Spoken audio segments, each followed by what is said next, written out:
नमस्कार साथियों, स्वागत है आपके अपने यूट्यूब चैनल जीएस एकेडमी पे। जैसे भारतीय संविधान की क्लासेस चल रही थी, जिसमें अध्याय पहला हमने कंप्लीट कर लिया था और आज जो अध्याय दूसरा है, संविधान की उद्देशिका और विशेषता या नागरिकता, जो दूसरा चैप्टर है वो आज दूसरे चैप्टर का पहला भाग रहेगा, जिसको देखिए आज वैसे ही वन लाइनर फॉर्मेट और एमसीक्यूज के माध्यम से पूरा करेंगे।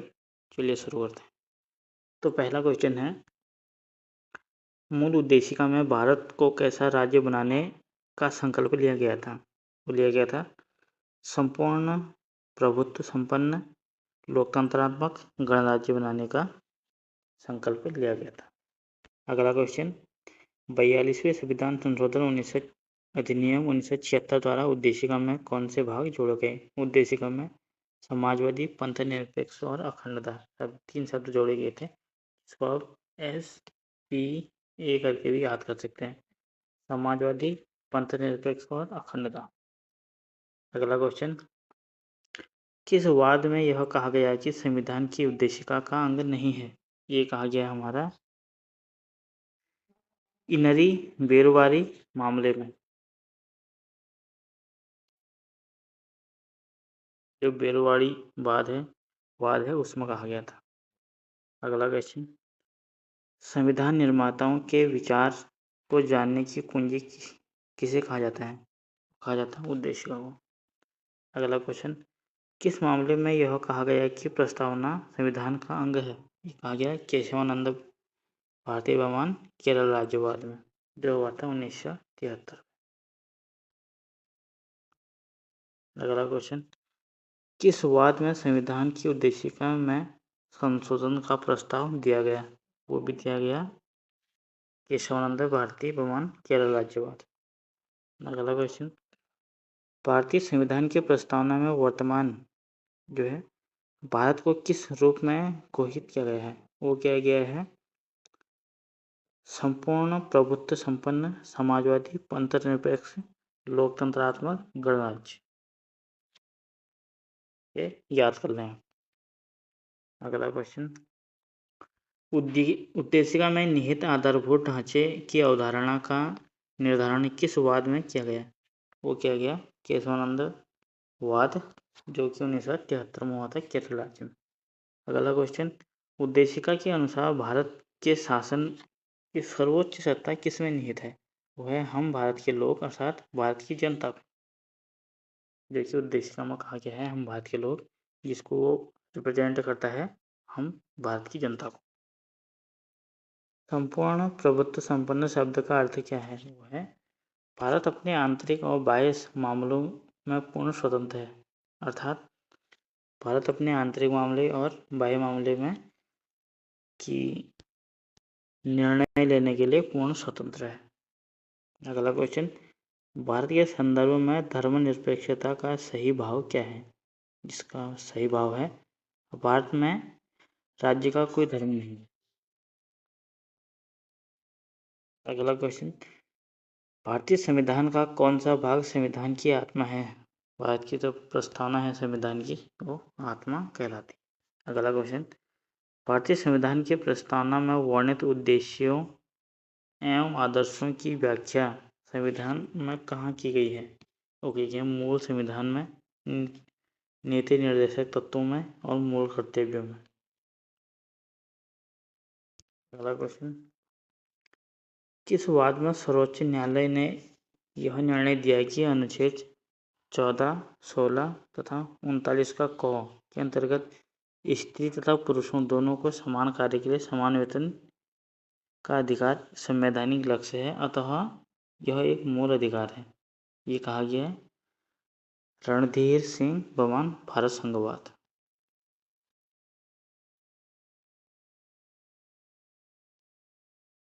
अगला क्वेश्चन, विश्व का प्रथम पंथ निरपेक्ष राष्ट्र कौन है? वो है हमारा अमेरिका, संयुक्त राज्य अमेरिका। अगला क्वेश्चन, किसका कथन है कि संविधान शरीर है तो प्रस्तावना उसकी आत्मा है? प्रस्तावना आधारशिला है तो संविधान उस पर खड़ी अट्टालिका। ये कहा गया सुभाष कश्यप द्वारा।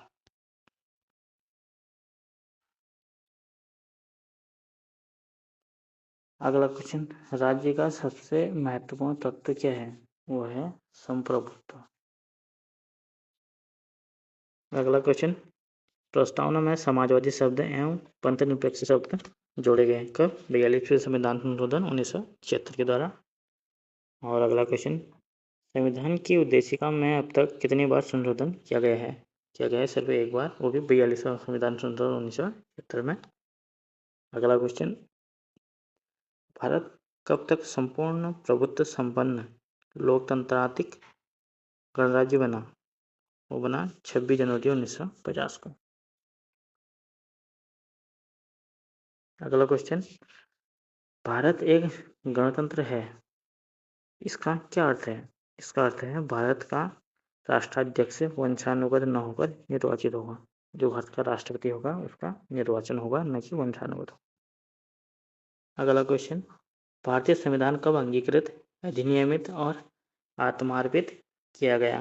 वो किया गया 26 नवंबर 1949 को। अगला क्वेश्चन, भारतीय संविधान किसके द्वारा अंगीकृत किया गया? वो किया गया भारतीय जनता द्वारा संविधान सभा के माध्यम से। नेक्स्ट क्वेश्चन,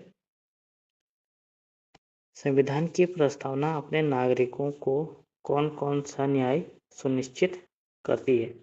प्रति सामाजिक, आर्थिक और राजनीतिक न्याय।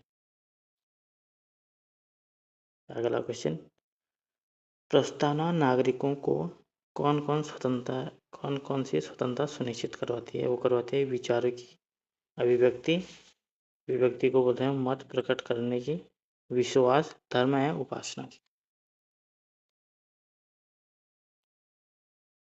अगला क्वेश्चन, किस वाद में पंथ निरपेक्षता को संविधान का आधारभूत ढांचा घोषित किया गया? वो क्या है? SR बम्बई बमान भारत संघवाद।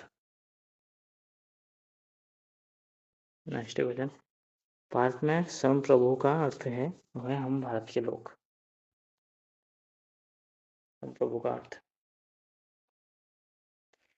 अगला क्वेश्चन, भारतीय संविधान को किसने विश्व का सबसे बड़ा और विस्तृत संविधान कहा? वो कह गया S. आइवर जेनिंग्स ने। अगला क्वेश्चन, मूल संविधान में कुल कितने अनुच्छेद, अनुसूचियां एवं भाग थे? जिसमें मूल संविधान में 395 अनुच्छेद थे और अनुसूचियां थी 8 और भाग थे 22। जो कि वर्तमान में कहें तो अनुच्छेद है हमारे 395, जो कि बढ़ गए हैं, लेकिन ये भागों के अंतर्गत बढ़े हैं। अनुच्छेद कुछ लेंगे तो 395 ही, और अनुसूचियां हो गई हैं 12, अनुसूचियां 12 और भाग 22। अगला क्वेश्चन, वर्तमान में संविधान में लगभग कितने अनुच्छेद हैं? वो है हमारे 463 जो अनुच्छेद हैं। लेकिन मैंने अभी आपको कहा कि 395 अनुच्छेद हैं, लेकिन ये दो तरीके से क्वेश्चन ज़्यादा जो टोटल बन गए हैं जोड़ के, जैसे 4 का क जोड़ा गया है, अनुसूचियाँ में जोड़े गए हैं, वो टोटल हो गए हैं हमारे 463। लेकिन अभी भी ये भागों के अंतर्गत जोड़े गए हैं, जो अनुच्छेद जोड़े गए हैं। इसमें अगर हमारे को क्वेश्चन पूछा जाता है तो वर्तमान में कितने अनुच्छेद हैं, उसमें आंसर 395 ही बनेगा। अगला क्वेश्चन, वर्तमान में भारतीय संविधान में कुल कितनी अनुसूचियां हैं? जो कि मैंने बता दिया है आपको, ये 12 अनुसूचियां हैं वर्तमान में। अगला क्वेश्चन, 9वीं अनुसूची संविधान में कब जोड़ी गई? वो जोड़ी गई प्रथम संविधान संशोधन 1951 के द्वारा, जो कि भूमि से संबंधित है। नेक्स्ट क्वेश्चन, 11वीं एवं 12वीं अनुसूची को संविधान में किस संशोधन द्वारा रखा गया? वो रखा गया जो 11वीं है वो 73वें संविधान संशोधन, जो 12वीं है वो 74वें संविधान संशोधन द्वारा रखा गया। अगला क्वेश्चन, इसको नोट कर लें आप। अगला क्वेश्चन, भारतीय संविधान के बृहत होने का एक प्रमुख कारण क्या है? बृहत होने का एक प्रमुख कारण क्या है जो सबसे बड़ा है? यह संघ तथा राज्य की सरकारें उसके अंगों या कार्यों का विस्तृत वर्णन का करता है। विस्तृत वर्णन करता है। नेक्स्ट क्वेश्चन,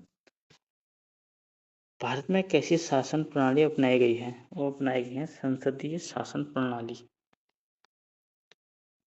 नेक्स्ट क्वेश्चन, किसने भारतीय संविधान के विस्तृत होने के उसका दुगुण और वकीलों का स्वर्ग कहा है? वो क्या गया? सर आइवर जेनिंग्स ने इसको वकीलों का स्वर्ग कहा और द्विगुण और वकीलों का स्वर्ग कहा।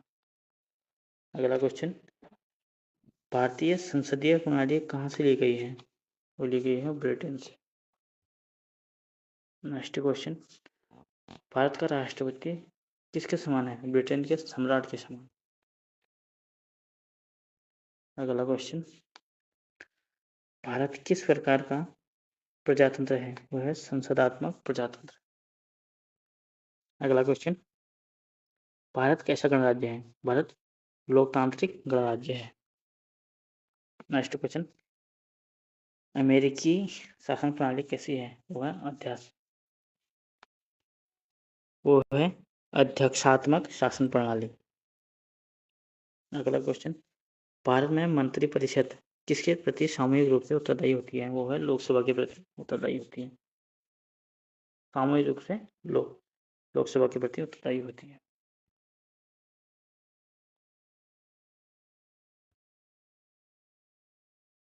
अगला क्वेश्चन, अध्यक्षात्मक शासन प्रणाली का आधारभूत तत्व है वो है एकल कार्यपालिका। अगला क्वेश्चन, किस संविधान संशोधन द्वारा संपत्ति के मौलिक अधिकार को समाप्त कर दिया गया?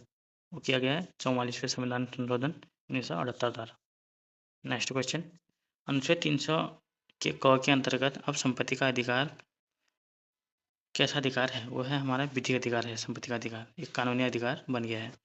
अगला क्वेश्चन, ऑस्टिन ने किस संवैधानिक उपबंध को राज्य की आत्मा कहा? वो क्या है? राज्य के नीति निर्देशक तत्व को।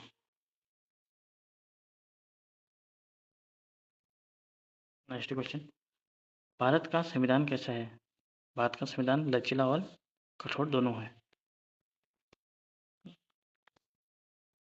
अगला क्वेश्चन, किसका कथन है कि भारतीय संविधान अधिक कठोर तथा अधिक लचीले के मध्य एक अच्छा संतुलन स्थापित करता है? वो हमारा केसी वीहर का कथन है। अगला क्वेश्चन, किसने भारतीय संविधान को अर्धसंघीय संविधान कहा? वो कहा केसी वीहर ने कहा। नेक्स्ट क्वेश्चन,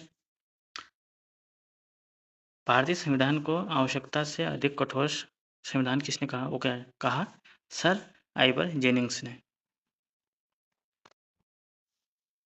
तो आज भाग 1 कंप्लीट करते हैं। नेक्स्ट भाग में यहाँ से आगे को नेक्स्ट भाग में करेंगे।